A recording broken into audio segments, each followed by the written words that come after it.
Oppo mobile आहे आणि Oppo 54,000 one plus काय कंपनी ते ब्रँड वेगळा आहे ना मला त्या नावाने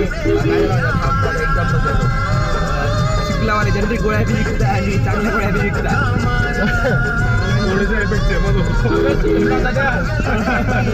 आम्ही नाही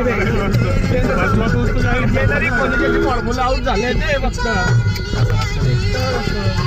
ब्रँडच्या नावाने विकता फक्त म्हणून हे असतं ना की ते फॉर्म्युलाचं जे पॅटर्न असतं ते 10 वर्षानंतर एक्सपायर होतं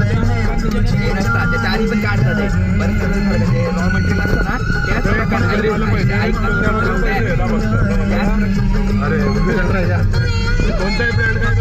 त्याच जेनरिक मध्ये पैसे काय कमी लागतात कारण त्याच्यामध्ये व्हॅल्यू चेन काहीच नसते डायरेक्ट कंपनी थ्रू डिस्ट्रीब्युटर असतं मध्ये अरे नसते त्याच्यामध्ये